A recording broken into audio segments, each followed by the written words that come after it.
क्योंकि छोटे छोटे प्रदेश हैं ये, हिमाचल प्रदेश भी, पंजाब भी छोटा है। तो इन लोगों को फिर आपकी जो जथेबंदियां हैं, अलग अलग जो ग्रोअर्स हैं, उत्पादक हैं, अलग अलग फलों के और सब्जियों के, तो उनको अब कैसे समझ कैसे आया कि ये कानून उनके हित में नहीं है। लेकिन हमने उस वक्त बहुत बड़े सपने देखे, खासकर सेब में देखे कि इंपोर्ट ड्यूटी जो है उसको और बढ़ाया जाएगा। जो बाहर से सेब आता, खासकर चाइना का, ईरान का, जो ये सेब आता, सस्ता सेब आता था, हम उम्मीद लगाए थे मोदी जी से कि भी वो इसको इंपोर्ट ड्यूटी को बढ़ाएंगे, दुनिया से हमें रोकेंगे। लेकिन जो पिछले वर्ष ये कृषि कानून आए, इसने हमारी आंखें आस्ते आस्ते खोलनी शुरू करी। लेकिन हिमाचल में जो अभी है, अभी एचपीएमसी वहाँ गवर्नमेंट एक एजेंसी है, वो बना रही है अपने स्टोर्स। कुछ उनके पहले भी स्टोर थे, उनके पूरे देश में थे, लेकिन वो सीए स्टोर नहीं थे, अब बना रही है। कुछ मार्केट बोर्ड बनाने लगा है, लेकिन वो व्यवस्थाएं अभी टाइम लगेगी। लेकिन अदानी ने ये चीज़ जो है 11 साल पहले कर दी है। लेकिन जो ये कंपनियां हैं, इन्होंने शुरू में हमें आदत डाल दी, आदी बना दिया। बेशक इनकी पेमेंट जो है 15 दिन में मिल जाती है। अच्छा। वो पेमेंट में दिक्कत नहीं आती, बड़ा कॉर्पोरेट सेक्टर है। बात ये है कि जब इन्होंने आदत ये डालनी शुरू की, तो हमें ये पिछले 1-2 साल से ये एहसास होना शुरू हुआ कि ये तो हमारे को जो है कहीं ना कहीं इनसे नुकसान हो रहा है। जब इन्होंने दाम तय किया अगस्त में, पिछले साल जो है दाम था 88 रुपये एक्स्ट्रा प्रीमियम के, जो एक्स्ट्रा फैंसी सेब था, सबसे अच्छा 88 रुपए में कितना सेब? 1 किलो, 1 किलो का। और जो इस बार इन्होंने तय किया वो 72 रुपये तय किया। बताइए, 16 रुपये 1 किलो में कम इस साल 21 में। 20 में इनका दाम 88 रुपये था और 2021 में जो है 16 रुपये पर किलो कम कर दिया। यानी कि ये मनमानी थी। तो नॉर्थ इंडिया में तो वो मिडिल क्लास कहती रही कि हमारा तो कोई लेन देन नहीं है ये कृषि कानूनों के साथ, हमें कोई फ़र्क नहीं पड़ेगा, हम तो घर से नहीं निकलेंगे बाहर, रोड पे नहीं आएंगे प्रोटेस्ट के लिए। पूरी जितनी हमारी मिडिल क्लास कम्युनिटी है उसके लिए बड़ा एग्जाम्पल है ये। उनको समझना होगा कि अगर 12 रुपये का सेब जो किलो है वो 196 रुपये बिक सकता है, तो जो आज मैं आटा हिमाचल प्रदेश में खरीद रहा हूँ या आपके यहाँ चंडीगढ़ में 30 रुपये या 28 रुपये 25 रुपये खरीद रहा है, वो जो है 100 रुपये किलो भी हो सकता है। तो ये चीज़ें तो जो है दाल में भी होगी, चावल में भी होगी, गेहूं में भी होगी, तेल में भी होगी। जो हमारे देश का एक आम उपभोक्ता है उसके घर पे तो, उसके किचन पे तो सबसे बड़ा नुकसान होने वाला है। और रेट भी ऊपर नीचे जो करते हैं वो उनके हिसाब से होते हैं, इस पे किसी का कंट्रोल नहीं है। हमारा कहना ये है कि इसके ऊपर देखिए, हम कंपनीज के भी खिलाफ नहीं, हम कंपटीशन के लिए तैयार हैं, पूरी दुनिया तैयार है, दुनिया में हमें कंपटीशन करना है। लेकिन हमें एपीएमसीज भी चाहिए और ये भी चाहिए एपीएमसी पे कंट्रोल। सरकार ठीक है रिफॉर्म्स करे एपीएमसी का, अगर वहाँ हालतें ख़राब है उसको सुधारा जाए, लेकिन कंपनियों के ऊपर जो है लगाम लगाना जरूरी है। सत श्री अकाल जी, टीवी पंजाब ਲਈ मैं दवी दविंदर कौर। किसान अंदोलन जारी है। ਦਿੱਲੀ ਦੀਆਂ ਬਰੂਹਾਂ ਤੇ ਵੱਖ-ਵੱਖ ਸੂਬਿਆਂ ਤੋਂ ਕਿਸਾਨ ਪਹੁੰਚ ਰਹੇ ਹਨ, ਜਾਂਦੇ ਹਨ, ਵਾਪਸ ਆਉਂਦੇ ਹਨ, ਕਾਫਲੇ ਆਉਂਦੇ ਜਾਂਦੇ ਰਹਿੰਦੇ ਹਨ। ਵਿਦਿਆਰਥੀ ਅਤੇ ਵੱਖ-ਵੱਖ ਵਰਗਾਂ ਦੇ ਲੋਕ ਆਪੋ ਆਪਣਾ ਇਸ ਮਹਾਯੱਗ ਵਿੱਚ ਹਿੱਸਾ ਪਾ ਰਹੇ ਹਨ।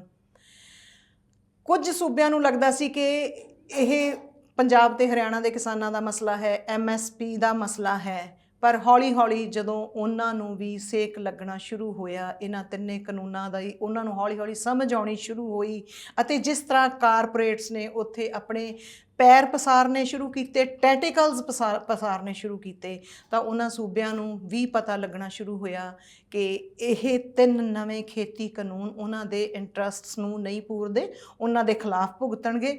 ਅਤੇ ਇਹਨਾਂ ਵਿੱਚੋਂ ਹਿਮਾਚਲ ਪ੍ਰਦੇਸ਼ ਇੱਕ ਅਜਿਹਾ ਸੂਬਾ ਸੀ ਜਿੱਥੋਂ ਦੇ ਕਿਉਂਕਿ ਫਰੂਟ ਉੱਥੇ ਜ਼ਿਆਦਾ ਹੁੰਦਾ ਹੈ, ਫਲ ਫਰੂਟ ਅਤੇ ਸਬਜ਼ੀਆਂ ਜ਼ਿਆਦਾ ਹੁੰਦੀਆਂ ਨੇ, ਅਤੇ ਉਹਨਾਂ ਨੂੰ ਲੱਗਦਾ ਸੀ ਹਿਮਾਚਲ ਵਾਲਿਆਂ ਨੂੰ ਕਿ ਤਿੰਨਾਂ ਕਾਨੂੰਨਾਂ ਦਾ ਉਹਨਾਂ 'ਤੇ ਕੋਈ ਅਸਰ ਨਹੀਂ ਹੋਏਗਾ।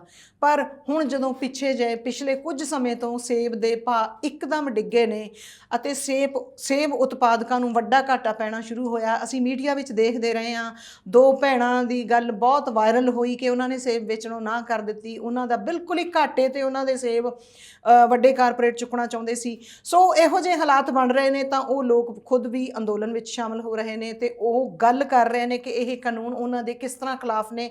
ਉਹ ਕਾਰਪੋਰੇਟਾਂ ਵਿੱਚੋਂ ਸਭ ਤੋਂ ਵੱਧ ਗੱਲ ਉਹ ਅਡਾਨੀ ਦੀ ਕਰਦੇ ਨੇ ਅਤੇ ਹੋਰ ਕਾਰਪੋਰੇਟਾਂ ਦੀ ਗੱਲ ਕਰ ਰਹੇ ਨੇ ਕਿ ਉਹ ਉੱਥੇ ਕਿਸ ਤਰ੍ਹਾਂ ਉਹਨਾਂ ਦੇ ਹਿੱਤਾਂ ਦਾ, ਉਹਨਾਂ ਦੇ ਫਾਇਦਿਆਂ ਦਾ ਨੁਕਸਾਨ ਪਹੁੰਚਾ ਰਹੇ ਹਨ, ਕਿਸ ਤਰ੍ਹਾਂ ਉਹਨਾਂ ਦੇ ਕਾਰੋਬਾਰ ਨੂੰ ਨੁਕਸਾਨ ਪਹੁੰਚਾ ਰਹੇ ਹਨ। ਅੱਜ ਸਾਡੇ ਸਟੂਡੀਓ ਵਿੱਚ ਆਏ ਹੋਏ ਨੇ ਹਰੀਸ਼ ਚੌਹਾਨ ਜੀ। ਹਰੀਸ਼ ਚੌਹਾਨ ਜੀ ਹਿੱਲ ਸਟੇਟਸ ਹਾਰਟੀਕਲਚਰ ਫੋਰਮ ਦੇ ਕਨਵੀਨਰ ਨੇ, ਜਿਸ ਵਿੱਚ ਜੰਮੂ ਕਸ਼ਮੀਰ, ਹਿਮਾਚਲ ਪ੍ਰਦੇਸ਼ ਅਤੇ ਉੱਤਰਾਖੰਡ ਸੂਬੇ ਸ਼ਾਮਲ ਹਨ, ਅਤੇ ਇਹ ਖਾਸ ਤੌਰ ਤੇ ਸੇਬ ਉਤਪਾਦਕਾਂ ਦਾ ਫੋਰਮ ਹੈ। ਇਸ ਤੋਂ ਇਲਾਵਾ ਸੰਯੁਕਤ ਕਿਸਾਨ ਮੰਚ ਹਿਮਾਚਲ ਪ੍ਰਦੇਸ਼ ਦੇ ਵੀ ਉਹ ਕਨਵੀਨਰ ਹਨ। ਇਸ ਦੇ ਨਾਲ ਹੀ fruits, vegetables and flowers growers association ਦੇ ਉਹ ਪ੍ਰੈਜ਼ੀਡੈਂਟ ਹਨ।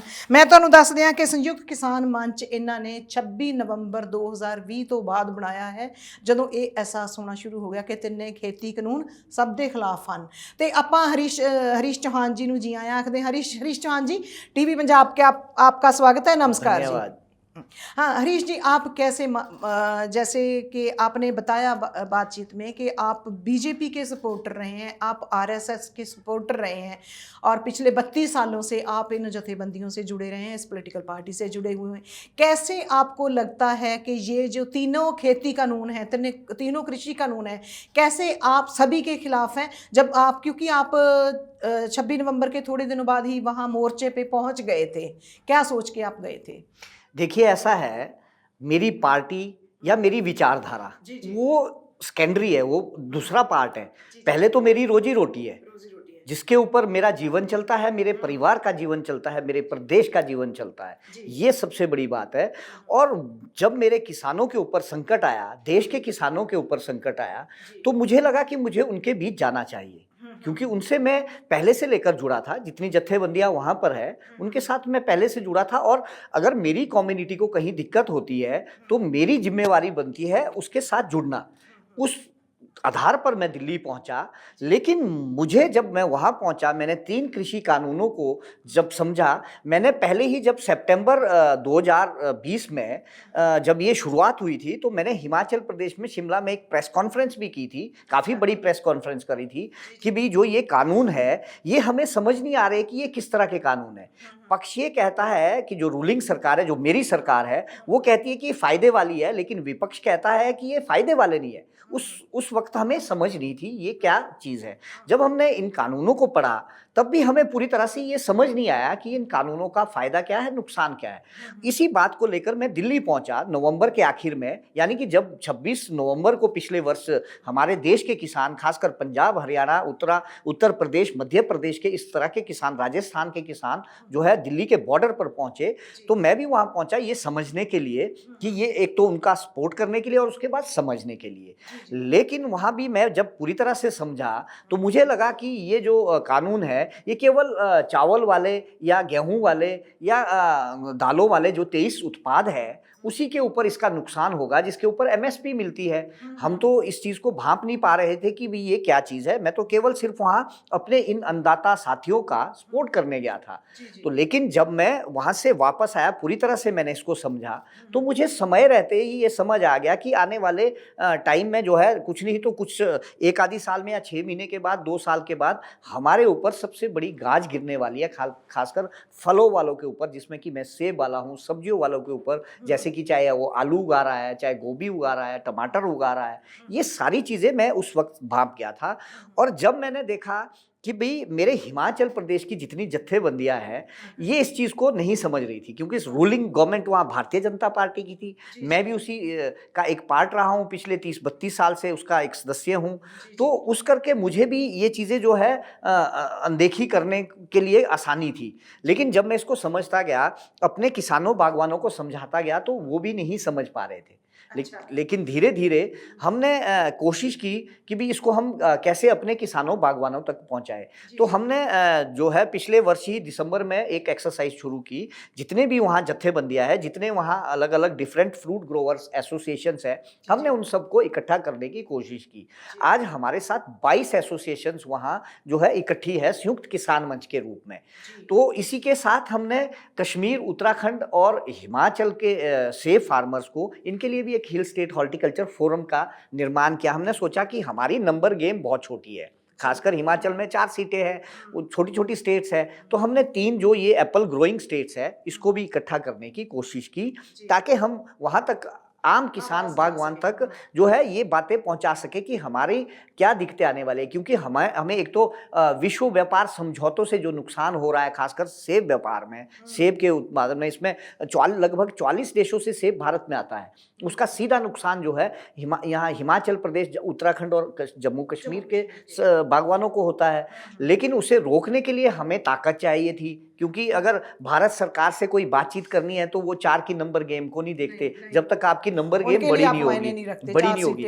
हमें सरकारों से कोई मतलब नहीं है, सरकार ए है चाहे बी है, सभी का ये लगभग किसानों के लिए सभी का कोई इतना अच्छा रवैया नहीं रहा है, चाहे वो पिछली सरकारें रही चाहे ये सरकार। किसी का भी नहीं रहा। इस सरकार से जो आपने पहला शब्द कहा था मुझे कि आप भारतीय जनता पार्टी से हो और आप स्वदेशी जागरण मंच के किसान बागवान प्रकोष्ठ के भी एक प्रतिनिधि हो, तो फिर मुझे लगा कि मुझे इसका जवाब जरूर देना चाहिए। देखिए 2014 में जब सरकार यूपीए ये जो 1 आई थी, उस टाइम जो है, माफ कीजिएगा, एनडीए 1 आई थी, तो हम लोगों ने ये सोचा, क्योंकि उस वक्त उस दौर में जो है कांग्रेस बुरी तरह से जो है क्रैश हो चुकी थी पूरे देश में और बहुत सारा भ्रष्टाचार था, तो हमें लगा कि एक नई उम्मीद जागी थी कि ये सरकार कुछ करेगी। हम किसान कम्युनिटी को भी ऐसा लगा, लेकिन हमने उस वक्त बहुत बड़े सपने देखे, खासकर सेब में देखे कि इंपोर्ट ड्यूटी जो है उसको और बढ़ाया जाएगा, जो बाहर से सेब आता, खासकर चाइना का, ईरान का जो ये सेब आता, सस्ता सेब आता था, हम उम्मीद लगाए थे मोदी जी से कि भी वो इसको इंपोर्ट ड्यूटी को बढ़ाएंगे, दुनिया से हमें रोकेंगे। लेकिन जो पिछले वर्ष ये कृषि कानून आए, इसने हमारी आंखें आस्ते आस्ते खोलनी शुरू करी। इसमें हम लोगों को जो है अब इस बार समझ आया है, जिसके बारे में आप पूछ ही रहे थे कि भाई ये कानून जो है कैसे हैं और किस तरह ये काले। अब जैसे आप कह रहे थे कि आपकी जथेबंदियां जो छोटी छोटी जथेबंदियां हैं, क्योंकि छोटे छोटे प्रदेश हैं, ये हिमाचल प्रदेश भी, पंजाब भी छोटा है, तो इन लोगों को फिर आपकी जो जथेबंदियां हैं, अलग अलग जो ग्रोअर्स हैं, उत्पादक हैं, अलग अलग फलों के और सब्जियों के, तो उनको अब कैसे समझ कैसे आया कि ये कानून उनके हित में नहीं है?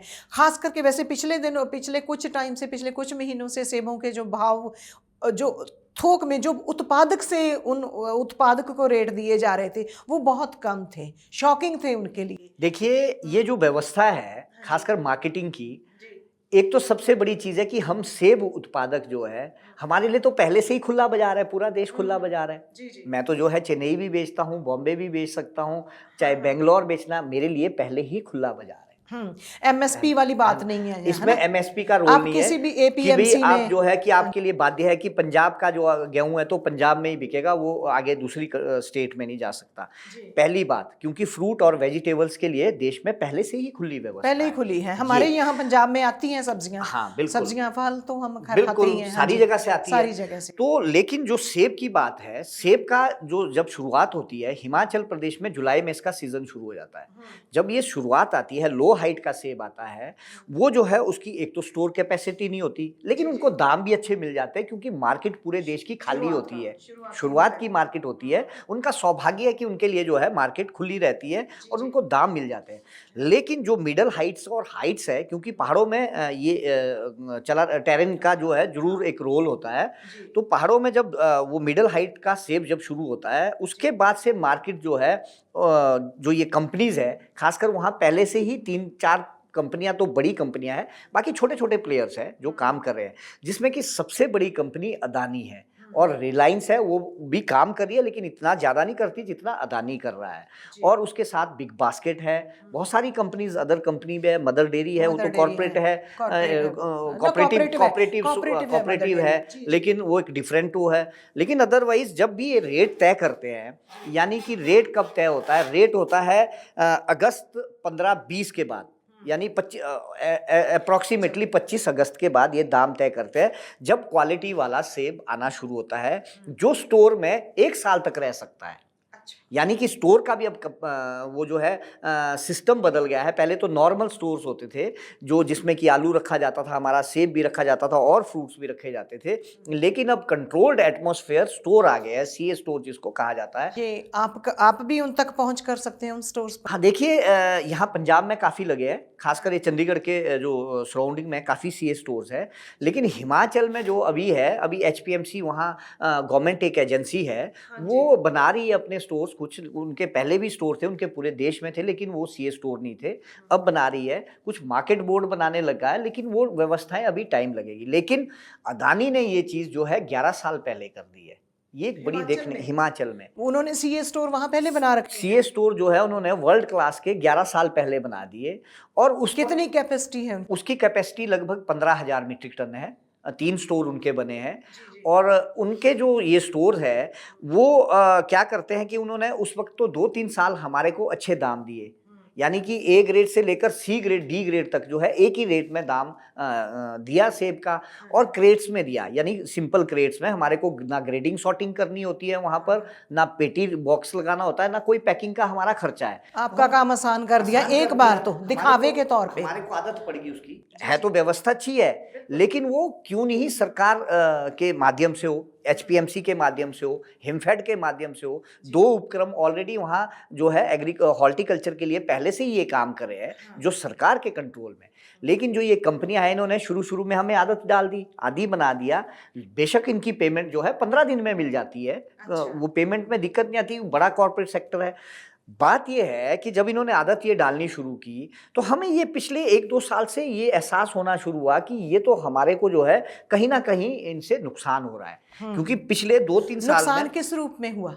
नुकसान इस रूप में हुआ कि 2-3 साल में एक तो मार्केट जब ये अपने दाम तय करते हैं, जो मैं आपको पहले बता रहा था कि 25 अगस्त के बाद आसपास जो है मार्केट इनके दाम तय करने से पहले पूरे देश में क्रैश होनी शुरू हो जाती है, यानी गिरनी शुरू हो जाती है। वो क्या बात है? क्योंकि वो इसलिए होती है कि पूरी जितनी बड़ी बड़ी मंडियां, चाहे एशिया की सबसे बड़ी मंडी दिल्ली, वो और फ्रूट वेजिटेबल मार्केट, या देश की अन्य मंडियां बेंगलोर है, चाहे मुंबई है, वहाँ इनके ऑलरेडी प्लेयर्स बैठे हैं। वो सारी व्यवस्थाएं ऐसी तैयार कर देते हैं किसी तरीके से कि वो मार्केट क्रैश हो जाए, और इनके अपने दाम जो है फिर ये तय करते हैं फार्मर से लेने के लिए। और इसमें एक एग्जाम्पल मैं पिछले साल का दे सकता हूँ, इसी वर्ष का दे सकता हूँ, 2021 का। जब इन्होंने दाम तय किया अगस्त में, पिछले साल जो है दाम था 88 रुपये एक्स्ट्रा प्रीमियम के, जो एक्स्ट्रा फैंसी सेब था, सबसे अच्छा सेब। 88 रुपए में कितना सेब? 1 किलो। 1 किलो का। और उसमें एक्स्ट्रा फैंसी, यानी जिसका कलर देखने में बहुत अच्छा, और उसमें रस्टिंग जो है, यानी थोड़ा सा भी कोई खुरदरापन कहीं भी नहीं मिलेगा आपको। और उस तरह का जो सेब 80 से 100 में ये ए ग्रेड का सेब मानते हैं, एक्स्ट्रा फैंसी, उसका दाम जो है इनका 88 रुपये था। और जो इस बार इन्होंने तय किया वो 72 रुपये तय किया। बताइए, 16 रुपये 1 किलो में कम इस साल 21 में। 20 में इनका दाम 88 रुपये था, और 2021 में जो है 16 रुपये पर किलो कम कर दिया। यानी कि ये मनमानी थी सारी चीजें। 16 रुपये दाम कम करने के साथ जो हमारा जो कम क्वालिटी का सेब था, बी या सी ग्रेड सेब जिसको कहते हैं, बी ग्रेड सी ग्रेड तो लेते नहीं है, सी ग्रेड तो हमारा जो है वो MIS में जाता है। हिमाचल में देखिए, जैसे यहाँ MSP है, वहाँ MIS पहले से लागू है, मंडी इंटरवेंशन स्कीम। वो एक डिफरेंट अलग एक स्कीम है, जैसे MSP है, जिसके लिए हम लड़ भी रहे हैं। लेकिन इन्होंने क्या किया कि मार्केट जो है वो क्रैश कर दी। 17 रुपये कम जो है, 16 रुपये कम जो है रेट तय कर दिया। उससे पूरे देश में एक मैसेज हो गया, जो हमारे आड़तीस थे, आड़ती है या मंडियां है, खासकर हिमाचल की लोकल मंडियां, उसके ऊपर भी सारी देश की चेन जुड़ी रहती है आड़तियों की। वो चाहे आपकी पंचकुला की मंडी है, फिर दिल्ली की मंडी है, सब जगह फिर मार्केट जो है पूरी तरह से क्रैश हुई। जैसे आपने बताया शुरू में कि 2 बहनें हमारी, उन्होंने भी आवाज़ उठाई। और हमारे लिए गर्व की बात है कि महिलाएं हमारी मार्केटिंग में आज तक नहीं होती थी। ये पहली बार हुआ है कि हमारी बहनें जो है 2 हिम्मत करके वो मार्केटिंग में आई, और उन्होंने पूरी तरह से जो है अपने जितना उनको ताकत थी या उनको बोलने की क्षमता थी, उस तरह उन्होंने लड़ी वहाँ पर, और एक मैसेज पूरे प्रदेश में दे दिया कि हमारी बहनें भी जो है, माताएं जो है, वो काम कर सकती है, खासकर मार्केटिंग का। हमारा कहने का मतलब है कि ये जो 3 कानून है, ये कंपनीज के फायदे के लिए कानून है। और आपने आपके चैनल्स के माध्यम से या दूसरे चैनल्स के माध्यम से या सोशल मीडिया के माध्यम से आप लोगों ने देखा होगा, 6 पीस का, छोटे छोटे इतने सेब, 6 पीस का एक पैक, 1 किलो का पैक, वो जो है 196 रुपये बिक रहा है बड़े बड़े मॉल्स में। और जो उससे थोड़ा सा अच्छी क्वालिटी है, यानी वो भी एक्स्ट्रा प्रीमियम क्वालिटी नहीं है, जो थोड़ा सा अच्छी क्वालिटी है, वो सेब जो है 250 और 260 रुपए किलो। इसमें मैं आपको टोकना चाहती हूँ कि जो मिडिल क्लास है अब तक, जो कंफर्ट जोन में रह रही है एक मिडिल क्लास इंडिया में, पूरे भारत में, तो नॉर्थ इंडिया में तो वो मिडिल क्लास कहती रही कि हमारा तो कोई लेन देन नहीं है ये कृषि कानूनों के साथ, हमें कोई फ़र्क नहीं पड़ेगा, हम तो घर से नहीं निकलेंगे बाहर, रोड पे नहीं आएंगे प्रोटेस्ट के लिए। तो उनको लगता था ये कृषिक मसला है, मामला है, किसानों का मसला है। तो इस हिसाब से हम ये समझें कि जो लो ग्रेड सेब था, जो उनको 196 से लेके 250 रुपये किलो तक मिला, तो क्या जो मिडिल क्लास, जो कंफर्ट जोन में बैठी मिडिल क्लास है, तो उसको ये झटका सहना पड़ेगा? देखिए, इसका मतलब ये हुआ उसके लिए एक एग्जाम्पल है ये जी।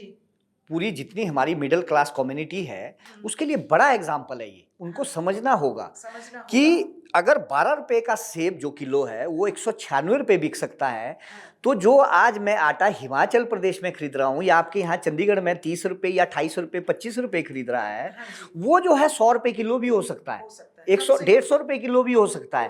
क्यों? उस पर उन कंपनियों की जिस दिन मोनोपोली होगी, तो उससे एक तो देखिए हम लोग तो भुगत ही रहे हैं, हम फार्मर को रेट वो मिनिमम दाम मिल रहे हैं, एक हमारा नुकसान हो रहा है, साथ में उपभोक्ता को जो है देखिए वो कम से कम 15 गुना एक्स्ट्रा, 15 गुना महंगा मिल रहा है।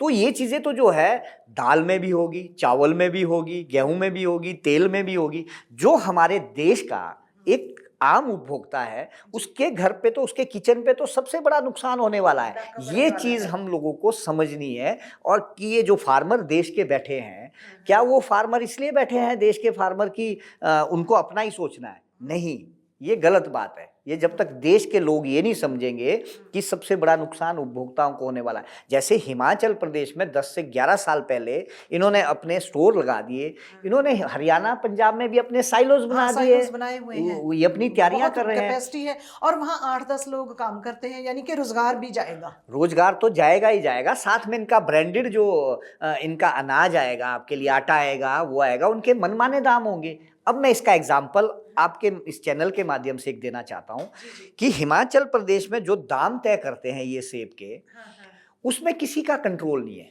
नहीं, आप दखल अंदाजी कर सकते हैं उसमें, ग्रोवर्स मतलब ही नहीं। वही चीज मैं आपको आपके चैनल के माध्यम से बताना चाहता हूँ।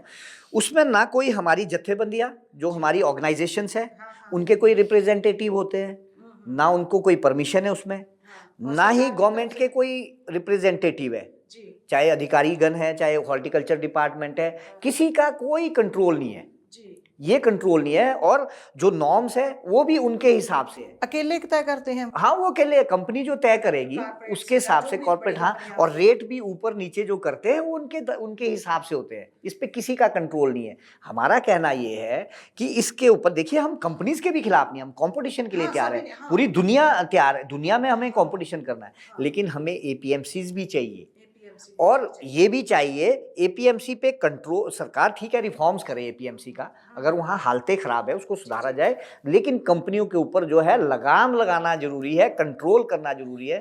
जैसे आपके स्टेट में 56 के करीब एपीएमसीज हैं, मंडियां, है ना, तो क्या ये आपको लगता है कि ये बंद कर दी जाएंगी?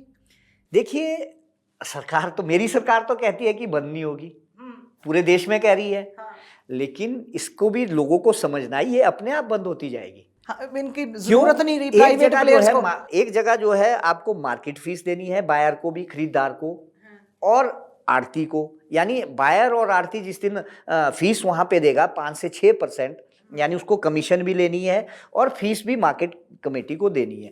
एक तरफ जो दूसरा सेक्टर है वहां पर कोई टैक्स नहीं लगना आपको, ठीक है। जब वो ये जो प्लेयर है, छोटा प्लेयर है, ये अपने आप परेशान हो जाएगा, बाहर अपने आप होगा, इसको सरकार नहीं करेगी बाहर, ये खुद अपने आप छोड़ देगा और हमारी फार्मर की मजबूरी होगी कि उस बड़े प्लेयर के पास जाना पड़ेगा, जो ये बड़ी बड़ी कंपनीज है, और ये अपने आप बंद होगी। सरकार नहीं बंद करेगी इसको, ये अपने आप ही क्रैश होती जाएगी और इसका स्तर गिरता जाएगा। उसके बाद हमारे पास कोई रास्ता नहीं बचेगा कि हमारे को जो है कंपनियों के ही पास जाना पड़ेगा और उनसे ही लूटना पड़ेगा, उनके नॉर्म्स के हिसाब से चलना पड़ेगा, उनके तरीकों से चलना पड़ेगा। ये बड़ी बात। अच्छा, एक बात, हम एक इशू, एक साइड पे और इशू है, एक जो साउथ एशिया से आता है, फ्री ट्रेड के अंडर जो फ्रूट्स आते हैं, उसके बारे में, उसका कोई आपके हित प्रभावित होते हैं उससे? देखिए, जो ये हिल स्टेट हॉर्टिकल्चर फोरम हमने बनाई है, इसका सबसे बड़ा रोल ये है, क्योंकि ये इम्पैक्ट जो है सारे में करता है। खासकर हमारे जितना एप्पल ग्रोइंग एरिया है, इस पे तो सबसे ज़्यादा इफेक्ट करता है। आते तो बहुत सारे फ्रूट्स आते हैं, बहुत सारी चीज़ें आती है, लेकिन जो south Asian free trade agreement है, साफ्ता, जो ये हमारी आसियान कंट्रीज़ है, ये सारी कंट्री में क्या चीज़ है कि इसमें इम्पोर्ट ड्यूटी जो है 0 है। जो हम यहाँ वहाँ से इंपोर्ट करेंगे या यहाँ से इन कंट्रीज़ में हमारा एक्सपोर्ट होगा, उसमें आयात शुल्क नहीं लगेगा। अब हम जो सेब वाले हैं, हमारे देखिए ईरान हमारा मित्र देश है, ईरान के साथ यूएनओ जब सैंक्शंस लगे उसके ऊपर, उसके बाद ईरान में क्राइसिस बहुत सारे हो गए। और वहाँ ईरान जो है एक सेब उत्पादक देश भी है। और मैं आपके चैनल के माध्यम से बताना चाहता हूँ कि इस साल पूरी दुनिया में सबसे ज़्यादा सेब है, पूरी दुनिया में, चाहे वो न्यूजीलैंड है, चाहे ऑस्ट्रेलिया है, चाहे ईरान है, इंडिया, सारी दुनिया में जो है सेब का जो प्रोडक्शन है वो सबसे ज़्यादा है। लेकिन मेरा मानना ये है कि जो south Asian free trade agreement है, इसके तहत देखिए हमें एक एग्जांपल पीछे मिला कि ईरान का सेब 2200 किलोमीटर दूर से बाई रोड जो है यहाँ पर पहुँचता था पाकिस्तान, पहले अफगानिस्तान। वो क्या करते थे कि अफगानिस्तान में उसको उतार देते थे, अफगानिस्तान से पाकिस्तान होकर अटारी बॉर्डर होकर भारत में एंटर करा देते थे। उससे क्या नुकसान होता था इलीगल रूट से? उससे क्या नुकसान होता था, जो हमारी इंपोर्ट ड्यूटी है, वो इंपोर्ट ड्यूटी, एक तो आयात शुल्क भारत सरकार को नुकसान होता था, और हम फार्मर के लिए भी उसका नुकसान था, क्योंकि वो 30 से 40 रुपए किलो यहाँ इंडिया में पहुँच जाता था। वहाँ से तो 10 रुपये किलो चलना वो, और पहुँचते पहुँचते यहाँ 30 से 40 रुपये किलो पहुँचता था दिल्ली में। जब वो सेब यहाँ पहुँचता था तो हम क्या कहते थे कि भाई उसको जो है, ईरान के सेब को अफगानिस्तान का सेब जो है उसको करार दिया जाता था। और हम लोगों के लिए वो बहुत बड़ा चैलेंज था, क्योंकि वो साफ्ता कंट्री थी। अब तो अफगानिस्तान में दिक्कत आ गई है, अब आगे पता नहीं क्या सिनेरियो बनता है, वो अलग बात है। और उसके साथ चेरी भी वहाँ से इंपोर्ट हो रही भारत में, और अदर फ्रूट्स भी होने हैं। तो ये बड़ी बात ये है कि जो ये south Asian free trade agreement है, यहाँ ये हम कहते हैं कि एग्रीमेंट्स तो चलते रहेंगे, फॉरेन ट्रेड एग्रीमेंट ये चलेंगे अलग अलग कंट्रीज़ के साथ, लेकिन इसमें अपने देश हित भी जो है देखने जरूरी है। मैं स्वदेशी जागरण मंच के माध्यम से भी इसको देखता रहा। इसमें उन्होंने क्या किया कि सर्टिफिकेट ऑफ ओरिजिन जो है वो ईरान का नहीं दिया जाता था, खासकर सेब के साथ। वो कहते कि ये अफगानिस्तान का सेब है, जबकि हमें पता है कि ये ईरान का सेब है, लेकिन अफगानिस्तान सर्टिफिकेट ऑफ ओरिजिन नहीं देता था, जिससे कि कोई वस्तु आयात होती है भारत में या किसी और कंट्री में, वहाँ का सर्टिफिकेट ऑफ ओरिजिन चाहिए। ये ऐसे चैलेंजेस बहुत सारे हैं उसमें, कि जो उसमें तो आपके पंजाब, हरियाणा, ये इन सारी स्टेटों को चैलेंजेस है कि कल को चाइना से, जो अगर अभी तो हम लोगों ने क्वारंटाइन की वजह से हमारा एप्पल भी बचा हुआ है सैंक्शंस की वजह से, इनको कॉर्पोरेट्स को जो चीज जहाँ से सस्ती मिलेगी वहाँ से खरीदेंगे, मतलब मेरा यहाँ कुछ और भिजवाएंगे, है ना? बिल्कुल, मेरा आपकी इसी बात का जवाब देना था मुझे कि भाई आने वाला समय ऐसा होगा, ये जो बड़े घराने हैं, बड़े कॉर्पोरेट सेक्टर है, ये फूड सेक्टर को अपने हाथ में जब लेना चाहते हैं, खासकर इस पेंडेमिक के वक्त में, इन्हें लगा कि पूरी दुनिया में इंडस्ट्री क्रैश होगी, कभी और दिक्कत आएगी तो फिर और ये दिक्कत हो सकती है। फूड सेक्टर पे जब ये कब्जा करेंगे तो फिर इन्हें भारत में मेरे सेब की भी नहीं जरूरत हो सकती, यहाँ के पंजाब के चावल की भी जरूरत नहीं हो सकती। और क्योंकि इन्होंने तो 1000 करोड़ में किसी भी कंट्री के साथ जो है एग्रीमेंट्स कर देने हैं, जहाँ से इनको सबसे सस्ती चीज़ मिलेगी उसे ये आयात करेंगे अपने मुनाफे के लिए, और जब ये आयात करेंगे उसको पूरे देश में बेचेंगे, और हमारा जो यहाँ का स्थानीय किसान है या चाहे बागवान है, वो उसकी जो इकॉनमी है पूरी तरह से 2-3 साल जब क्रैश हो जाएगी, वो जो किसानी करनी छोड़ देगा, वो अपनी जमीन छोड़ेगा, उसको छूट जाएगी, हम आदी हो जाएंगे उनके, और सारी चीजें ये कॉर्पोरेट सेक्टर में अपने आप उनके हाथ में आ जाएगी। फिर चाहे कॉन्ट्रैक्ट फार्मिंग करवा दो, चाहे उनके हाथ में वैसे ही बिक जानी है, ये सारी व्यवस्थाएं आने वाले टाइम में होगी। तो अब आपकी जो हिल स्टेट्स हैं, जो एप्पल ग्रोवर्स हैं या और वेजिटेबल फ्रूट्स ग्रोवर्स हैं, है ना, तो अब इनका क्या कहना है? देखिए, हमारा कहना ये है सबका, अब इनकी समझ आ गई एक तो सबसे बड़ी चीज है कि हमारे फार्मर्स को ये सारी चीजें समझ आने लगी, आवाज भी उठने लगी है। खासकर जब ये अदानी ग्रुप्स ने रेट कम किए, तो पूरे हिमाचल के जो एप्पल ग्रोइंग एरिया है वहाँ पर जो है काफ़ी हंगामा मच गया। हम लोगों ने बहुत बाजार तक बंद कर दिए एक दिन के लिए। हमने व्यापारियों से भी आग्रह किया और उन्होंने हमारा साथ दिया। बहुत सारे एप्पल ग्रोइंग एरिया के बाजार बंद किए हमने। आप जैसे मीडिया के माध्यम से पूरे प्रदेश में काफ़ी आवाज़ उठाई और पूरे देश तक वो आवाज़ गई, जिससे देखिए क्या फ़ायदा हुआ। जो हर साल दाम घटाते थे ये अदानी, और ये क्या करते थे, जैसे 88 रुपये तय किया, फिर 2 रुपये करके हर हफ्ते जो है ये घटाते थे। ये पहली बार हुआ है कि 72 रुपये से इनको रेट बढ़ाने पड़े हैं एक, और मार्केट जो है 72 से कितना किया फिर इन्होंने? 72 से 76 रुपये तक पहुंचे, लेकिन दूसरी कंपनियां कोई 80 तक भी पहुंची, 82 तक भी पहुंची। लेकिन ये पहली बार हुआ है कि रेट उससे बढ़ने शुरू हुए जब किसानों बागवानों की आवाज उठनी शुरू हुई। इनमें डर पैदा हो गया कि कहीं हमारे जो ये स्टोर में इसमें घेराव ना कर दे, या हमारे ऊपर कंपनियों के ऊपर कोई बड़ा प्रेशर ना हो। उससे जो है देखिए फिर और 15-20 दिन के बाद पूरे देश की मार्केट फिर से उठ खड़ी हुई, रेगुलेट हुई, और अभी तक जो है मार्केट अच्छी चल रही है। ये हिस्ट्री है हिमाचल प्रदेश की सेब बागवानी के लिए, ये एक बड़ी बात है। तो ये इनको दाम गिराने की इनकी हिम्मत नहीं पड़ी, अब हिम्मत नहीं पड़ी। लोगों का गुस्सा हाँ, देख के। और आज हमारा किसान जो है, हमारा बागवान, वो ये भी चाहता है कि पूरे जो हमारे ये सम्मानीय नेतागण जो दिल्ली में बैठे हैं, इनके साथ भी जुड़ना चाहता है। खासकर जो ये हिमालयन स्टेट है, 11 हिमालयन स्टेट है, ये तो 3 का हमारा फोरम है, लेकिन 11 हिमालयन स्टेट्स, नॉर्थ ईस्ट की स्टेट्स है और है, ये सारी स्टेट्स जो है ये चाहती है कि भी हम भी इनके साथ जुड़े। क्योंकि हमारा जो देश में है, हमारे पहाड़ी राज्यों में अलग अलग तरह का उत्पाद पैदा होता है। फल होते हैं, कहीं सब्जियां, कहीं फूल होते हैं, लेकिन खासकर जो ये देश की ये बड़ी स्टेट्स है, मैं ये नहीं मानता। देखिए आप पता नहीं, आपके चैनल्स पे तो मैंने कभी देखा नहीं, और चैनल में मैंने कई जगह देखा, कई बड़े बड़े जो चैनल्स है उस पे कहा जाता है कि पंजाब हरियाणा के ही और थोड़े से पश्चिम वेस्टर्न उत्तर प्रदेश के लोग इसमें हैं, थोड़े से लोग हैं और ज्यादा लोग नहीं है। ऐसा गलत मानना है। इस आंदोलन के साथ जो है वो साउथ का फार्मर भी है, इसके साथ मध्य प्रदेश का फार्मर भी है, इसके साथ राजस्थान का फार्मर भी है। आस्ते आस्ते हिमाचल और इस तरह की जो स्टेट्स है सब जुड़ना चाह रहे हैं, और सबकी ये मंशा है कि हम किसान कम्युनिटी को बचाए। और सबसे बड़ी बात कि हमारा न्यूनतम मूल्य जो है तय हो हर उत्पाद का, चाहे वो सब्जियां हैं, चाहे वो फल है, चाहे हमारी जितनी ये 23 उत्पाद है, इसके तो ऑलरेडी एमएसपी है, लेकिन ये पूरे देश में लागू होना चाहिए। ये नहीं कि देखिए खरीदी होती है, अब पैडी की और वीट की खरीदी तो सिर्फ पंजाब हरियाणा में सबसे ज्यादा होती है। मक्का हमारे स्टेट में, पंजाब हरियाणा में बहुत कम रेट पे गया। और पिछली बार हिमाचल प्रदेश में भी मक्की, हिमाचल प्रदेश में बहुत बड़ा उत्पादन है, लेकिन वहां पे जो है 400 से 500 रुपए क्विंटल, 600 रुपए क्विंटल उनको बेचना पड़ा। पहली बार पिछले दबाव की वजह से एफसीआई ने 8-10 सेंटर इस बार हिमाचल में भी खोले हैं, खासकर ये धान के लिए और गेहूं के लिए, पहली बार है ये। तो ये सारी चीजें हैं, जब तक हम देश का किसान खड़ा नहीं होगा, न्यूनतम मूल्य हमारा तय नहीं होगा, तब तक ये चीजें ठीक नहीं होगी।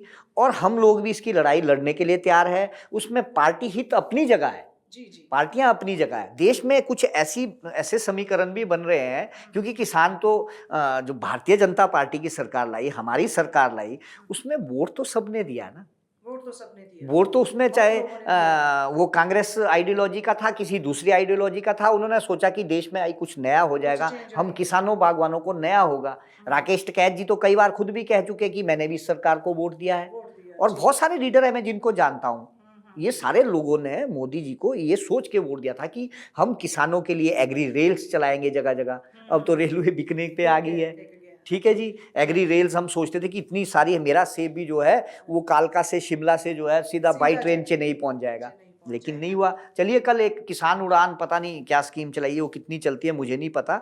और इसके अलावा जो है 22 में हमने सोचा था कि हमें भी ये उम्मीद जगी थी कि 22 में हमारी किसानों की इनकम दुगनी हो जाएगी। 22 तो आ ही गया है, 22 आ गया है, कोई उनके पास ब्लूप्रिंट नहीं है। अब देखते हैं कि किसान को क्या दिखाते हैं हमारी सरकार जी, तो ये बड़ी बातें हैं। अब आप मानते हैं कि सारी भारत का किसान उठ रहा है, और सभी को उठना चाहिए, सभी लोगों को, ताकि उनको उनकी सीमा में रहते रहते उनकी पॉकेट के हिसाब से खान पान मिलता रहे, रोटी मिलती रहे। देखिए, जो ये शहर के लोगों को, माफ़ कीजिएगा आप लोग शहर के लोग हैं, मैं तो गांव का एक शायद गांव से तो वैसे माइग्रेटेड है सारे। देखिए, एक गलत कंसेप्ट है कि ये जो किसान है, जो अलग अलग तरह की इनके लिए भाषाएं उपयोग की जाती हैं, इनके लिए शब्द ऐसे उपयोग किए जाते हैं कि जैसे हम इस भारत देश के नहीं, ये किसान है, या हमें अपनी जो भारत माता के लिए भावनाएं हैं वो किस तरह से हमें जाहिर करनी है, हमें ये समझ नहीं आ रहा एक बात। लेकिन जो शहर के लोग हैं, जो हम अन्न खाते हैं, पूरे देश का अन्नदाता उन्हें अन्न देता है। जिस दिन उन्हें आटा 100 रुपये किलो मिलने लगेगा, 150 रुपये किलो मिलने लगेगा, या 200 रुपये किलो मिलने लगेगा, चावल इसी हिसाब से मिलने लगे, तेल का तो आपको पता है कि क्या रेट चला हुआ है, 220, 30, 40 रुपये 700 का तेल आ रहा है। ये चीज़ें समझनी होगी सबको। ये लड़ाई सिर्फ किसानों की लड़ाई नहीं है, ये मध्यम वर्ग की लड़ाई भी है, उपभोक्ता की लड़ाई है। साथ में मिलके जब लड़ेंगे तो देश में एक सुधार होगा, काफ़ी बड़ा सुधार होगा, और हमारा जीवन स्तर जो है तभी ऊपर बढ़ेगा। हमारा मानना ये है कि जब आपके 80% लोगों के पास पैसा देश का जाएगा, बंटेगा, उनके पास पैसा होगा, तभी तो वो खरीदेंगे ना। जब पैसा ही नहीं होगा वो खरीदेंगे कहाँ से? इसलिए हमारी जीडीपी भी तभी बढ़ेगी जब उन लोगों के पास पैसा जाएगा। 80% लोगों के पास पैसा जाएगा जब वो खर्चने वाले बनेंगे। हाँ, कारपोरेट्स की मोनोपोली नहीं होगी। जब आप लाखों करोड़ों रुपए उनके पास जाएंगे, उन्होंने तो कहीं नहीं खर्चने, खर्चने तो हम आप जैसे लोगों ने खर्चने ना। कोई भी चीज़ खरीदनी है, हमने आपने खरीदनी, उनका तो भरते जाइए उनकी तिजोरियाँ, लेकिन फ़ायदा कोई नहीं है उससे। ਸੋ ਤੁਸੀਂ ਹਰੀਸ਼ ਚੌਹਾਨ ਜੀ ਨਾਲ ਗੱਲਬਾਤ ਸੁਣੀ ਕਿ ਕਿਸ ਤਰ੍ਹਾਂ ਜਿਹੜੇ ਫਲਾਂ ਦੇ ਉਤਪਾਦਕ ਨੇ ਹਿਲ ਸਟੇਟਸ ਦੇ, ਖਾਸ ਕਰਕੇ ਸੇਬ ਉਤਪਾਦਕ, ਉਹਨਾਂ ਨੂੰ ਕਿਹੋ ਜਿਹੇ ਕ੍ਰਾਈਸਿਸ ਦਾ ਸਾਹਮਣਾ ਕਰਨਾ ਪੈ ਰਿਹਾ ਹੈ ਤੇ ਕਿਸ ਤਰ੍ਹਾਂ ਉਹ ਹੌਲੀ ਹੌਲੀ ਤਿੰਨੇ ਖੇਤੀ ਕਾਨੂੰਨਾਂ ਨੂੰ ਸਮਝ ਰਹੇ ਹਨ। ਤੇ ਇਹਨਾਂ ਦਾ ਕਹਿਣਾ ਹੈ, ਹਰੀਸ਼ ਚੌਹਾਨ ਜੀ ਦਾ ਸੱਦਾ ਹੈ ਸਾਰਿਆਂ ਨੂੰ ਕਿ ਸਾਰੇ ਲੋਕੀ ਇਕੱਠੇ ਹੋਣ ਤੇ ਸਾਰੇ ਲੋਕ ਸੰਘਰਸ਼ ਕਰਨ, क्योंकि ਇਹ सिर्फ किसान का मसला नहीं है। हरीश चौहान जी, आप हमारे स्टूडियो आए और हमें इतना टाइम दिया टीवी। और आखिर में एक बात छोटी सी छूट गई है मेरे से। देखिए, हमारा संघर्ष सरकार के खिलाफ नहीं है, व्यवस्थाओं के खिलाफ। व्यवस्थाओं के खिलाफ ये नहीं है कि हम सरकार के खिलाफ है देश का किसान। ये एक बड़ी बात सोचने वाली है। उसको जो है एक क्या कहते हैं उससे स्वाभिमान का वो नहीं, ना सरकार को समझना चाहिए, ना हम किसानों को समझना चाहिए। एक रास्ता निकालना सबकी जिम्मेवारी है, सबकी ज़रूरत है। ये मेरी बड़ी बात है। सो रस्ता निकालना बहुत ज़रूरी है, रस्ता कढ़ना हरीश चौहान जी का कहना है कि यह ईगो का मसला नहीं है। सरकार व्यवस्था ठीक कर देवे तो वो चंगी सरकार साबित हो जाएगी। सो हरीश चौहान जी, तुसी साडे स्टूडियो आए, तुहाडा बहुत बहुत शुक्रिया है। आपका भी बहुत बहुत धन्यवाद, और आपके चैनल का भी, जिससे पूरे देश में हमारी किसानों की आवाज़ पहुँचेगी, खासकर पहाड़ी राज्यों की। सो तुसी टीवी पंजाब देखते रहो, असी होर गलबात इस तरह की तुहाडे सामने लैके आउंदे रहांगे। साडा चैनल सबसक्राइब करो, साडीआं वीडियोज़ शेयर करो। शुक्रिया जी। सत श्री अकाल जी, मैं निर्मल मान पूरा टैक्स सेटलमेंट तो ये तुसी वीडियो देख रहे सी टीवी पंजाब के उत्ते। ਇਹੋ ਜਿਹੇ ਹੋਰ ਜਾਣਕਾਰੀ ਭਰਪੂਰ ਵੀਡੀਓ ਦੇਖਣ ਵਾਸਤੇ ਟੀਵੀ ਪੰਜਾਬ ਦੇ ਚੈਨਲ ਨੂੰ ਸਬਸਕ੍ਰਾਈਬ ਕਰੋ ਤੇ ਨਾਲ ਹੇਠ ਦਿੱਤੇ ਹੋਏ ਬੈਲ ਆਈਕਨ ਦੇ ਬਟਨ ਦਬਾਓ। ਸਤਿ ਸ਼੍ਰੀ ਅਕਾਲ।